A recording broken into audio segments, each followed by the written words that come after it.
Salut vos gosses! Alors il se pourrait que j'ai été totalement pris au dépourvu, que c'était absolument pas prévu, que c'est absolument pas de ma faute et que j'ai par mégarde acheté des places pour aller voir James Bond en avant-première. Encore une fois c'était pas prévu, encore une fois c'était en dehors de ma volonté absolue, de base j'étais absolument pas hype, mais je sais pas, avec tout l'engouement qu'il y a eu, tous les fans qui attendaient ce film, bah moi aussi ça m'a fait monter une forme de pression et j'ai décidé de commander des places pour aller le voir en avant-première. Alors oui je sais c'est décevant mais la hype a complètement envahi mon corps et j'avais la nécessité de voir ce nouvel épisode de James Bond. Et en plus de ça j'ai fait péter le costard rien que pour vous, alors vous avez intérêt d'être gentil ce soir. James Bond c'est une saga que j'aime, c'est une saga où je passe vraiment de bons moments et je suis pas un fan absolu, j'irai pas acheter des Blu-ray ou des Blu-ray 4K de cette saga, mais je sais pertinemment que lorsque je regarde un opus de James Bond, je vais passer un bon moment, je vais passer un moment de divertissement qui va me plaire. Et ceux de Daniel Craig ont toujours été des réussites sur moi, ils ont tous fonctionné à peu près plus ou moins à la même valeur, même si mon préféré ça reste entre guillemets le premier, à savoir Casino Royale. Je sais pas, entre l'ambiance, l'histoire, les scènes, etc. C'était peut-être au moment de la découverte aussi, c'est peut-être pour ça qu'il m'a plus marqué. Je trouve que Casino Royale est un opus en or, c'est un opus qui est royal, c'est mon préféré quoi. Et ce petit préambule que je fais par rapport à mon opinion sur la saga James Bond, il est quand même extrêmement important parce que ça vous permet de mieux comprendre ma vision des choses et vous faire comprendre que je reste quand même un public assez facile, un public qui arrive à passer un excellent moment devant n'importe quel James Bond. Je suis pas un public extrêmement difficile, je suis pas un fan de la saga, donc ça vous permet de comprendre aussi la façon dont je vais élaborer cette critique, puisque aujourd'hui évidemment on va faire la critique de ce nouvel épisode de James Bond, et ça tombe bien parce qu'il y a des choses à dire qui sont extrêmement positives,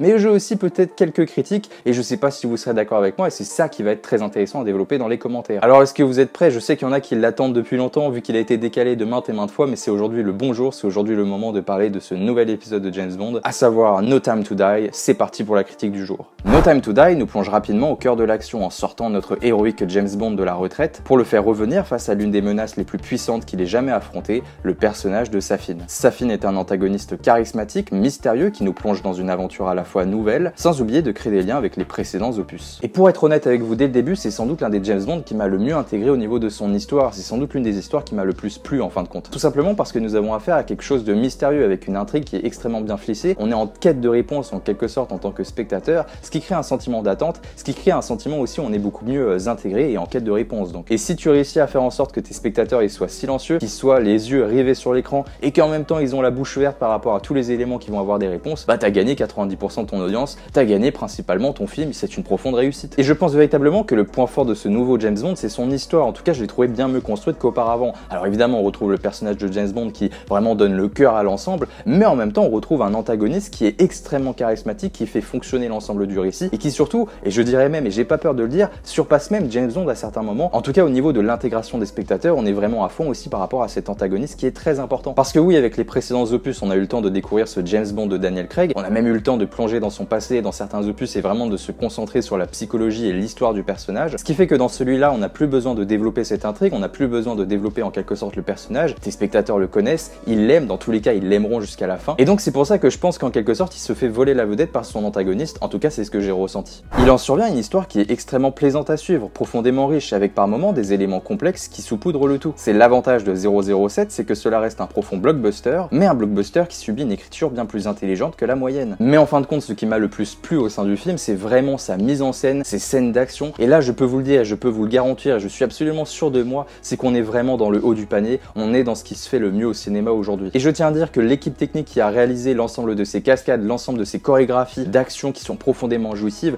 ils avaient une vision des choses qui est extrêmement intelligente, très intégrante pour le spectateur, c'est jouissif, et ils ont réussi, et ça j'en suis sûr, je peux vous l'admettre, c'est qu'ils ont réussi à faire des scènes qui soient iconiques dès le premier visionnage. On n'a pas besoin d'attendre de savoir si ça va être iconique dans le temps. Là vraiment je suis sorti de la séance, je savais que ces scènes d'action elles allaient rester en tête pendant très longtemps, et peut-être même pendant des générations entières. Et en fait s'ils ont réussi ces scènes d'action, c'est tout simplement parce qu'ils ne coupent pas la caméra. Il y a tout un tas de scènes qui sont des petits plans séquences, si je peux appeler comme ça, où ils coupent pas l'action, il n'y a pas une sorte de plan par plan qui répond. La scène d'action va se dérouler sur un même plan avec la caméra qui bouge, telle une sorte de plan séquence assez court, et c'est franchement très impressionnant, c'est très intégrant en tant que spectateur, et du coup tu fais que tu clignes même plus des yeux, t'es tellement intégré par rapport à la scène, t'es subjugué du début à la fin. C'est impressionnant visuellement de voir ces scènes d'action qui se déroulent sans que la caméra coupe, c'est très intégrant en tant que spectateur comme je vous l'ai dit, et à certains moments, et c'est rare que je sorte de la séance avec cette idée en tête, je me disais à chaque fois pendant que j'étais en train de visionner le film, mais attends, mais comment ils ont réalisé ça, comment ils ont fait cela sans qu'il y ait de risque pour les cascadeurs ou pour les acteurs. En fin de compte, il y a tout un tas de cascades qui sont extrêmement impressionnantes, et t'as d'autres cascades qui sont encore plus impressionnantes. Enfin Enfin, je dis cascade, je parle évidemment des scènes d'action, mais ça engendre des cascades, ça paraît logique. Et ce que je veux dire par là, c'est que les mecs ont réussi à faire des cascades qui soient extrêmement impressionnantes, où on se pose toujours la question, mais comment ils ont fait ça? Tu le vois se cogner contre un mur, tu vois vraiment que la caméra coupe pas, et du coup tu te dis, mais attends, mais il s'est vraiment cogné contre le mur ou ça se passe comment? Il y a aussi des passages où James Bond se fait frôler par une voiture à 2 cm de la tête,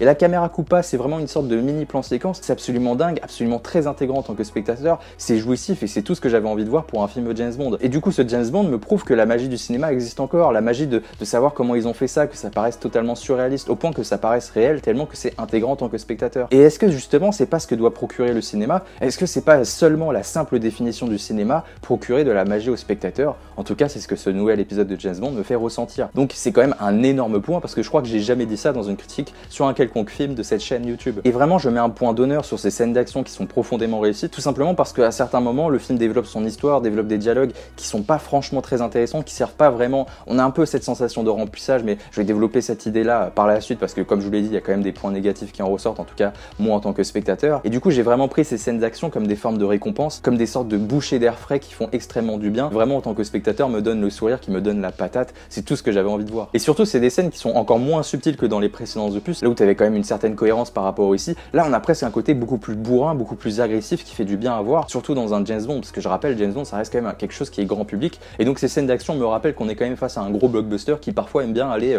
directement dans son vif du sujet. L'autre élément qui était attendu, c'est bien évidemment le personnage de James Bond. Daniel Craig est toujours aussi exceptionnel, avec quelques moments de classe, mais également des moments moins subtils qui collent parfaitement au ton du film. Et j'ai trouvé l'interprétation de Daniel Craig beaucoup plus libérée, beaucoup plus bourrine, parfois qui rentre vraiment dans le lard, avec quelques scènes aussi où il est un petit peu plus drôle que d'habitude. Et ça fait bizarre parce que j'ai pas le souvenir d'avoir vu des scènes comme ça dans les autres, ce qui donne un côté plus libéré, et ça fait du bien de le voir parce qu'en plus de ça, c'est cohérent avec le personnage, puisque je vous le rappelle que James Bond est vieilli dans les films, donc forcément en vieillissant, tu as un peu plus de confiance en soi, tu te redeviens en quelque sorte une sorte d'enfant, même si le terme enfant il est mal choisi. Mais en même temps, à côté de cela, tu as toujours des scènes où il va être un peu triste, où il va être extrêmement sombre, extrêmement sérieux. Tu as un sentiment de menace parfois qui est aussi développé autour du personnage, et ça fait du bien de voir cela parce que c'est la vision qui ont été construite dans l'ensemble des films James Bond avec Daniel Craig. Donc il y a quand même une énorme cohérence, tout en apportant un brin de nouveauté qui fait plaisir à voir. Et en ce qui concerne la fin du personnage et donc la fin du film, je vais pas vous spoiler, c'est pas l'objectif de ces vidéos. La fin est cohérente, elle est bonne. Je respecte complètement la vision des artistes parce qu'on voit qu'ils s'y sont tenus du début à la fin. Avec tous les éléments de James Bond,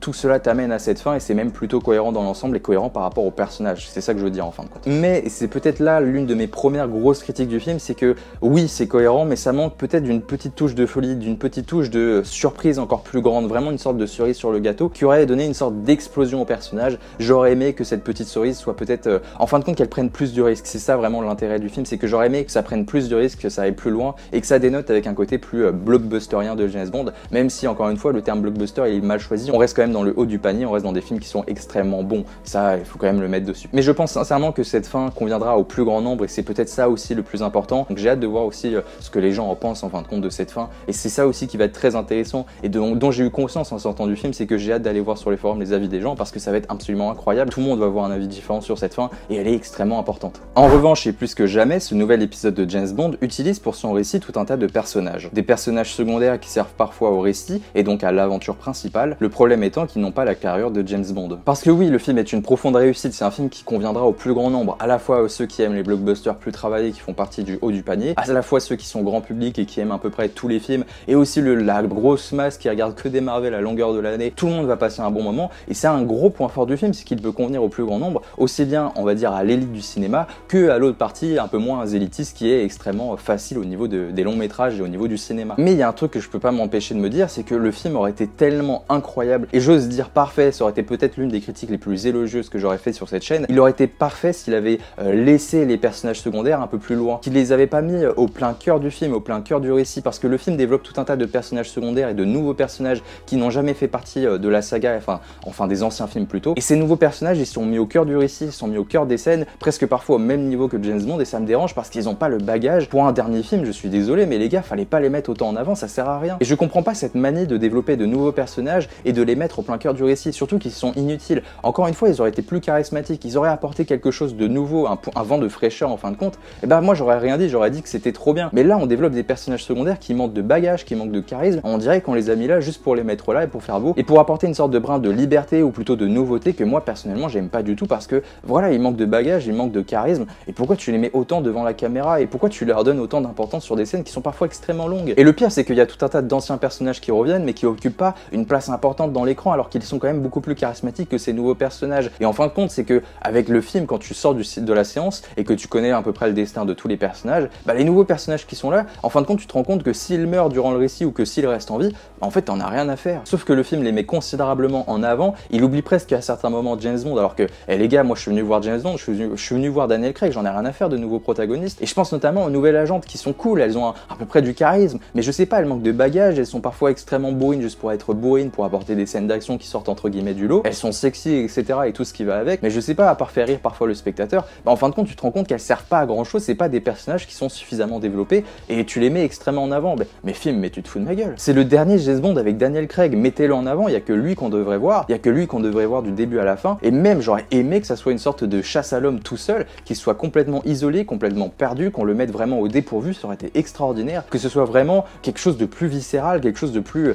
vraiment proche de notre personnage, et qu'on rentre encore plus dans sa psychologie avec des moments de faiblesse. Ça aurait été absolument dingue de voir ça au cinéma. Ce qui donne à certains moments un côté remplissage au film, on met toutes ces scènes-là, avec de nouveaux personnages, avec aussi des dialogues assez longs parfois qui servent pas à grand chose, pour, je sais pas, remplir le film, pour qu'il dure un peu plus longtemps que les blockbusters de la moyenne, mais malgré ça, vous voyez qu'il n'y a pas énormément de défauts. Je suis quand même élogieux, c'est juste que j'ai des petites critiques qui moi personnellement m'ont dérangé, mais encore une fois c'est personnel, peut-être que vous ça ne vous dérangera pas. Mais la conclusion elle est plutôt simple, on reste dans le haut du panier, on reste dans une réalisation qui est classieuse, très belle, avec des effets spéciaux de dingue, des chorégraphies que, waouh, ça fait tellement du bien de voir ça au cinéma, c'est vraiment un film de cinéma, sans oublier la musique du film qui est exceptionnelle. Franchement ça fait partie d'une des meilleures musiques que j'ai entendues cette année, et surtout que c'est vraiment parfaitement rythmé avec le rythme du film et avec le montage. Et les meilleures pistes elles sont mises au moment des scènes d'action, ce qui est profondément malin parce que ça donne un côté royal au film, vraiment la cerise sur le gâteau qui manquait à certains moments dans le film, mais vous voyez ce que je veux dire, c'est que vraiment ça donne une sorte d'intégration, ça nous procure des sensations en tant que spectateur, et on était accroché du début à la fin. Et je peux vous garantir que c'était l'une des salles les plus silencieuses, on était vraiment intégrés, et ça fait du bien quand même de voir un film James Bond, et surtout le dernier James Bond qui se finisse avec un extrêmement bon film. Un extrêmement bon film, mais qu'est-ce que je raconte, avec un superbe film, c'est quand même plus joli en français les gars. C'était vraiment magistral. En tout cas j'espère que la vidéo vous a plu, j'espère que vous avez passé un bon moment. J'ai fait péter le costume pour vous les gars, donc n'hésitez pas à liker, à bombarder en like, à bombarder en commentaire, et ça c'est,